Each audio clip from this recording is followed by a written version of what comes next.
বর্তমান সময়ে 7 মাসে প্রেগনেন্ট হয়েছে বাংলাদেশের জনপ্রিয় নায়িকা শবনম বুবলী। শবনম বুবলী এবার তার প্রেগনেন্সি নিয়ে মুখ খুলেছে। বুবলী জানিয়েছে বর্তমানে তিনি 7 মাসের প্রেগনেন্ট। এই প্রেগনেন্সির সময় তার পাশে আছে তার পরিবার এবং সবাই।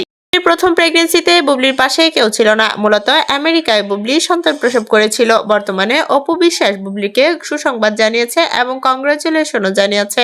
অপু বিশ্বাসকে একটা ইন্টারভিউর মাধ্যমে কাঁদতে দেখা গেছে বুবলিকে এবং শাকিব খানের কথা বলতে গিয়ে অপু বিশ্বাস জানিয়েছে, আমার ছেলের বাবাও আমি, মাও আমি। তবে শাকিব খান বুবলির কাছেও নেই। তবে শাকিব খান বর্তমানে মাঝে মাঝে বুবলির সাথে দেখা সাক্ষাৎ করে এবং মাঝে মাঝে কথা বলে।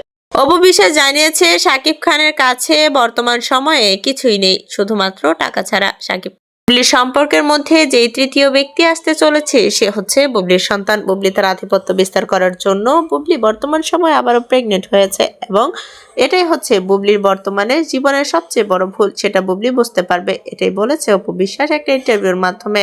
কারণ অপু বিশ্বাস জানিয়েছে, আমি শাকিব খানকে চিনি এবং সে কখনোই বুবলির এই সন্তানকেও প্রশ্রয় দিবে না।